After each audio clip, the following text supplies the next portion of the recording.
Okay, just finished vacuuming all the rat fur, wiping down the walls, doing the floors,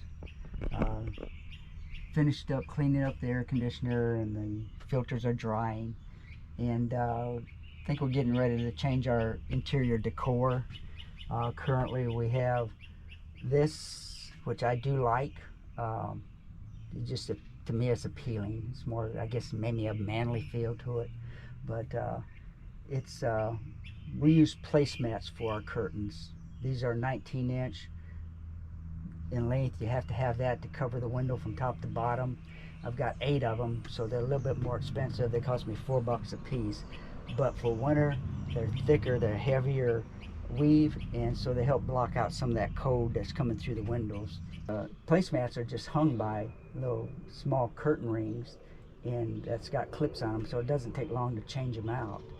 And this year I think we have a seashore of decor for summer if we're going down to the beach areas. I don't think we're going to go in that area this year, so we're going to just probably go with our summer decor in the blues, different shades of blues, and I like that too. But kind of gives it a fresh look, you know, like a new coat of paint inside the home, makes it feel new again. Changing the decor really gives us that feeling. And then because we do have it for the fall, the spring, the summer, a couple of versions for each season actually. Air conditioner's all done, filters are drying, and I'm ready to put them back in. I'm going to put the air conditioner filters back up. These took them and washed them by hand. They don't seem to wear out. I mean, eventually they probably will, but this one's been here ever since I've had the camper. And as long as you keep them clean, slides right up in there like that.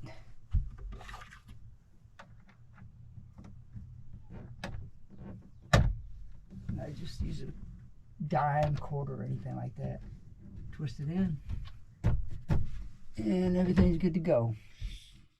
Time to start getting this winter stuff out, getting our spring stuff, summer stuff in.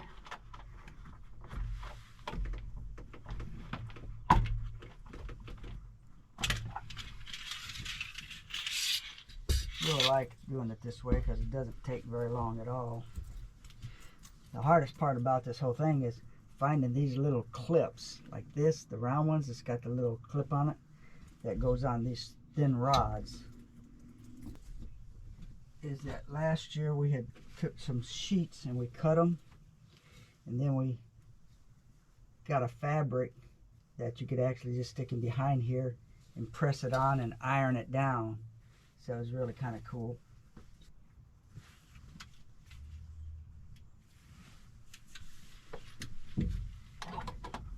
But we take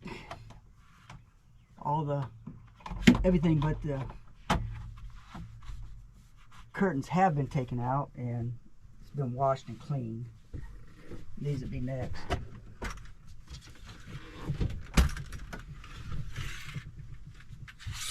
Martin, really seemed to go well with the color scheme we was already working with.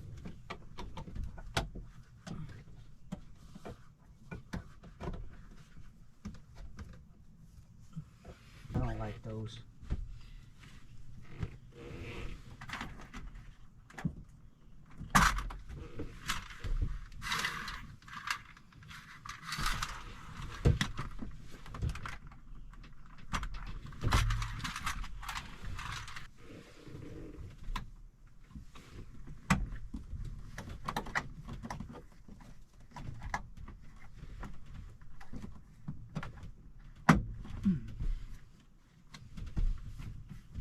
All right.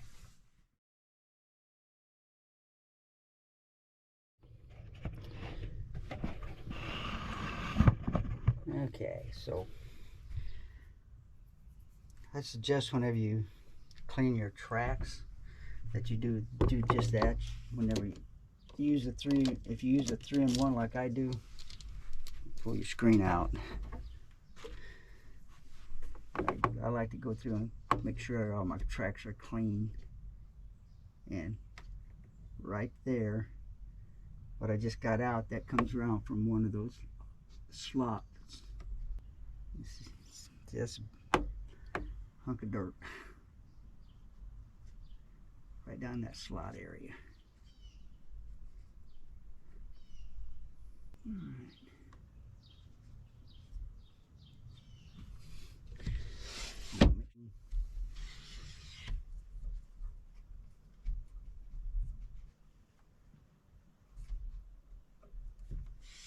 That one's not so bad. That's on the inside.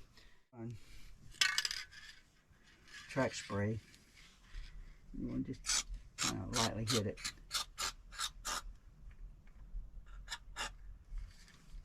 Wipe off any residue there.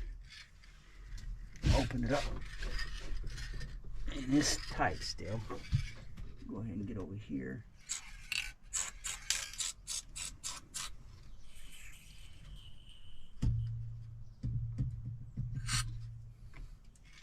Wipe residue off there.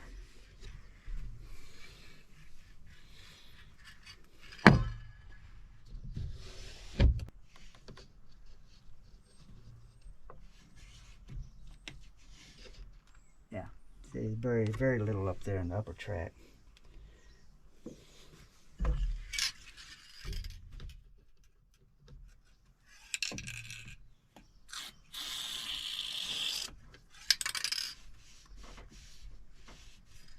Okay. Normally I end up getting drain or over splatter on the window.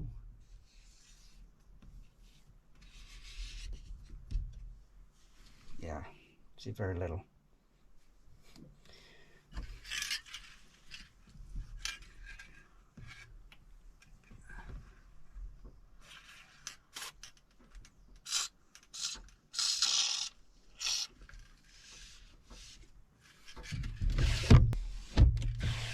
Alright, this one's done. I'll put the screen back on and get the other windows completed.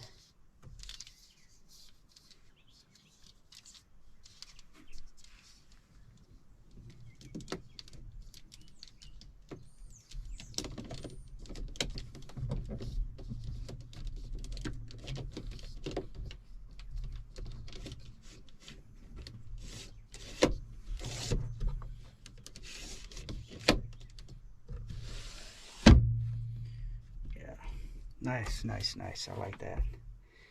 So after I get through cleaning the tracks from the inside, later on I'll get my compressor out and I'll blow some air into the drain slots on these windows, all of them around the camper, to make sure that we've got everything out of there. Some of this is located underneath the tracks, so we want to make sure that's out of there. And if I've still got blockage, I'll take a thin wire and I'll run up through there. If you don't have a compressor, you can buy compressed air in a can and do basically the same thing, because you definitely don't want these to get plugged up and get water into your camper. Let's check the filter in the fresh water tank. Put something there to catch any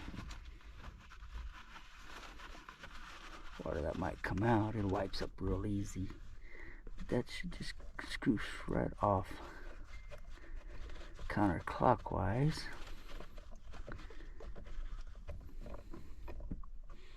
Yeah, we got some water coming out. There, not much. Alright. So that guy is really looking clean. That's good. No buildup or anything like that. And I didn't expect much out of it. Next thing I'm going to do is I'm going to check this line here and I'm going to run something through it. I ran from the bottom up. Whenever I start filling it up, I do get some back pressure. So it's really a slow fill. So I figured that we're probably stopped up in this vent here. But I'm going to show you a way to get around that also. So it is clear. When I went to take the clamp off and pull the hose off, the hose did not want to come off. It sounded really good. So rather than taking a chance of breaking anything, I just went ahead and got my small crescent wrench, and this screws right out. It screwed out easily enough so I could check it.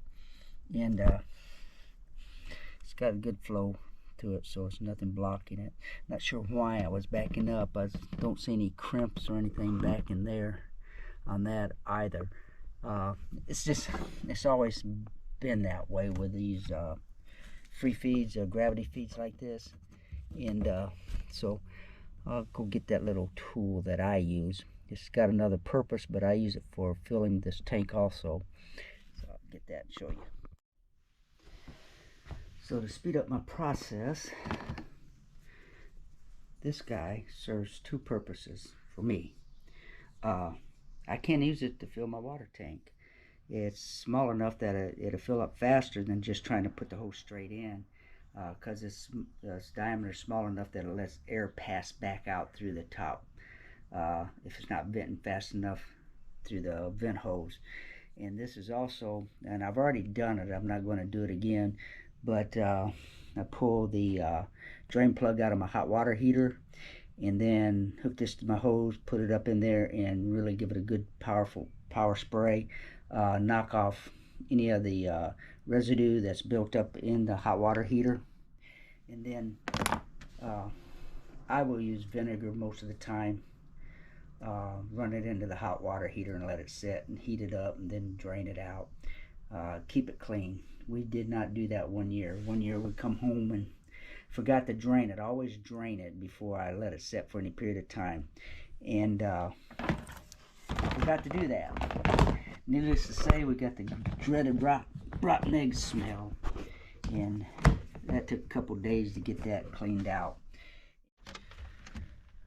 These boards here I put in there had the fill line crack on me a couple of years ago.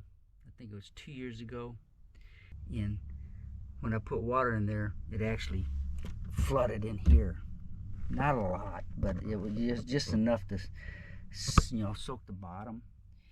And what this camper comes with is like a pressed board. It's similar to what you see on your doors, your bathroom door, your closet door, that kind of material. And it's soaked up into that, and it stunk. It really was bad. So our trip, we had to deal with that. But when I got home, I had to find out, number one, where was the smell coming from and why. And then when I got down in here, I saw what was happening. Then I started searching for my leak. So I ended up replacing that, and I pulled those composite type supports out because they were already swollen up. Put these in. They're harder. They're not going to soak up the water. If they get wet, they're not going to stink like that other cardboard like stuff was. And that's exactly what it smelled like, really just wet cardboard.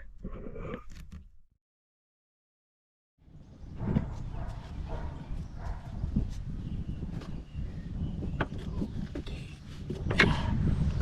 Alright. So I need to check our shower drain filter. Yeah, it's really looking good. One thing I'm going to have to do is my screen in the shower drain is no longer any good, so I'm going to have to get another screen that'll fit down in the slot and help clean out hair. I don't mind it building up around my feet.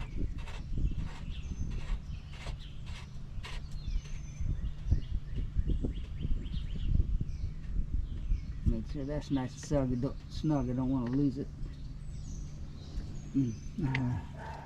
And also, something I just noticed.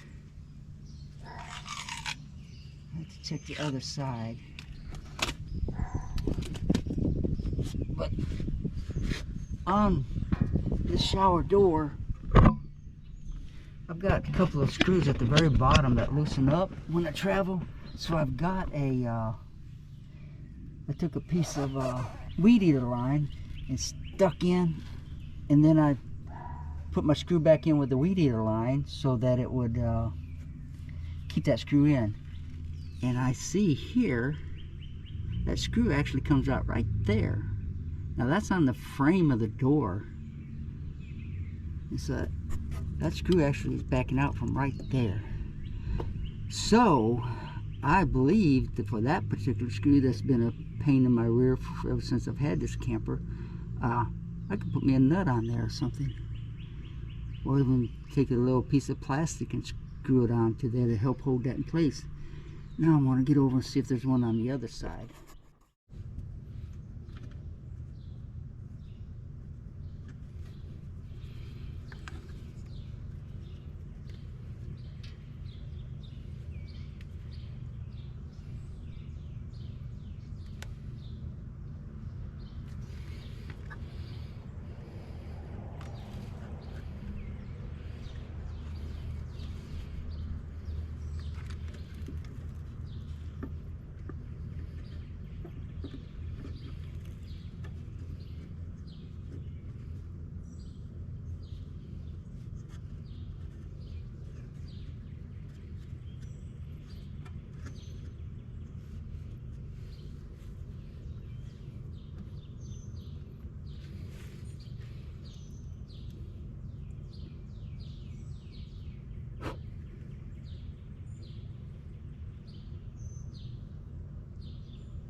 Put a little bit of silicone on the screw around the edges of it, and also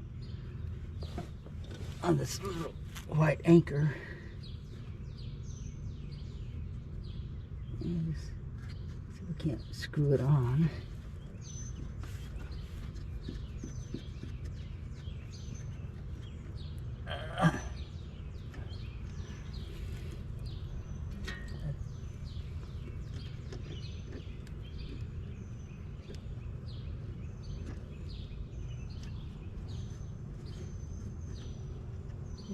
That should seal it pretty good, and I can feel the screw sticking through, almost sticking through. It comes right about there, so I'm not going to cut that off. I'm just going to leave it on and see.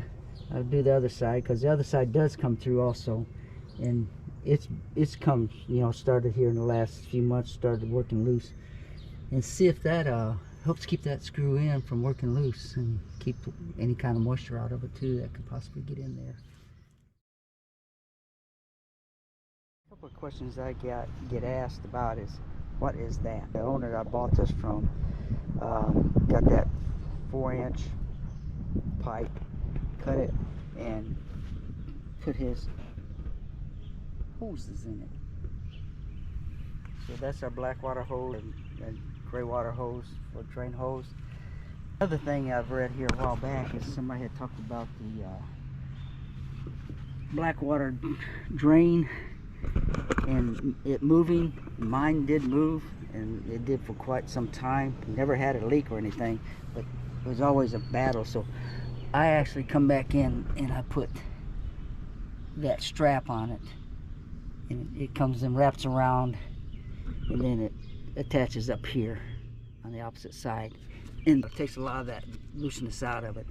I really wish that this was sitting lower and come out underneath there, so it's a lot easier to get to, because it is a pain to get to. But then I give up some of my clearance if I'm off-road, and I'm concerned about that too, but I may lower it someday.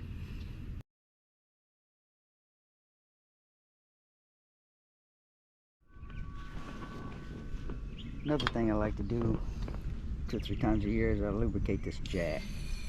Give it a good spray. Now I just use this the Walmart Supertech silicone spray. It's silicone lubricant, and then get it in there really good. And I'll put a little bit on each side of the handle and let it run down also. Now also we'll get some of that. I'll take this off and I'll spray some of this Supertech up underneath the ball clamp also. So make sure that we're good there, and that doesn't cause any problems. Always get right down in here, back up underneath, and get it real good. and helps prevent it binding up or anything like that. One other thing that I do with the waste valve is that I'll take the SuperTech silicone spray and I'll open this up and I'll spread it real good inside, and I'll work it back and forth and spray the handle. I can't do that right now because I do have a little bit of wastewater in there, but I do that, you know, maybe 3 or 4 times a year just to keep that thing loose. And I'll do it with the black tank and the gray water tank. Do the same thing. This has got an elbow in it, but if you spray back in there, it does get back in there pretty good on it, and it loosens it up. But that's another way to keep that seals working and loosened up. Alright, so last year we got ready to go to Michigan, and I noticed that as my air conditioner was running, I really wasn't getting much drain off of it.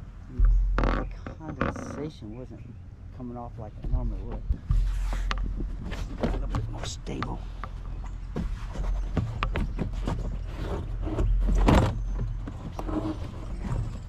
There she goes. What had happened is right in here,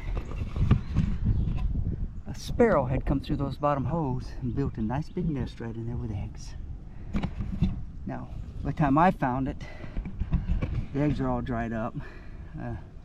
2 of them were, well, yeah, there's 3 of them, I think. One of them was broken. The other 2 is all dried up and hadn't been used in a while.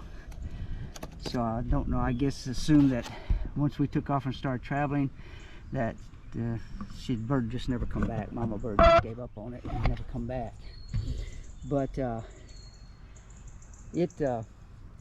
ever ever have a situation where you're not draining?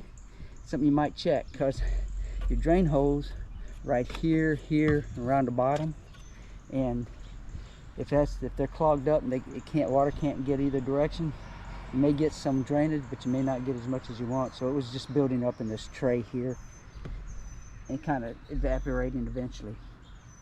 I went through and I put in all this metal ductwork tape. The reason I did that is because I guess it was 2 years ago, maybe 3 years ago, my air conditioner, it would start up, but it'd only run for just maybe 30 seconds, 20 to 30 seconds, and it'd shut off. And it's trying to cool. And of course, you know, first thing I was thinking, all right, we got a problem with it's going to be electronic, and I do have an electronic background, so you know, I was thinking either a running capacitor, possibly a starting capacitor, but you know, usually a starting capacitor is not going to start up in the first place. I got up here and I pulled this box off where those are located. Really easy change, by the way. I went ahead and got the starting capacitor and the running capacitor and just changed them both out. It was a really easy process. But when I got in there, I found out that anywhere there was a hole or a crack, and there's one right under here which they can get to. And I probably need to pull that off and take a look at it here, but I don't think I'm going to do that at this time this year. But mud daubers had gotten up in there and just caked all that up, and so I got all that busted out and cleaned out. But it's really not looking too bad. In the springtime, I like to get up here and open it up and see what I'm dealing with before summer hits real and it starts getting hot. And if I see anything in here, any kind of build up, anything, I'll just go ahead and spray it out. And if it doesn't need it, I don't do it. No use pumping water onto the thing if you don't have to. So, but fins and cooling fins and everything's still looking good, other than where I ding it up every time I take this silly thing off, because it's a pain in the rear. Probably won't be doing this much for a lot longer, because 74 years old, starts getting old.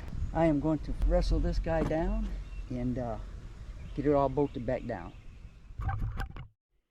So that's most of the major stuff that I do on the spring cleaning. I have searched and searched for a cover that will fit that air conditioner, because I'd like to get a cover to go on it just to keep that from happening again, kind of help keep mud daubers out of there, and especially keep birds out of there from laying their nest and trying to raise their young in an air conditioner that's mobile. Next thing I want to do is hopefully in a couple of days. I had planned on, of course, after I got through cleaning the pinstriping on the camper, I had planned on doing the good wax on it, but weather hasn't been cooperating with us on that. It's just way too much rain, so I'm having to wait on that. But I'm gonna go ahead and pull the wheels, dust out the brakes, and check out, make sure that we got plenty of grease running in the on the axles and the bearings. Hadn't had it. They're not overheating. They're cool to the touch. We get a lot of questions. I know on the Scamp Owners of America, there's a lot of questions come up. Should you have brakes? I know the feeling, in the gut-wrenching feeling when you're trying to stop and the camper's pushing you. So I like brakes. I like pulling them apart at least once a year and just physically looking at it and for my own comfort.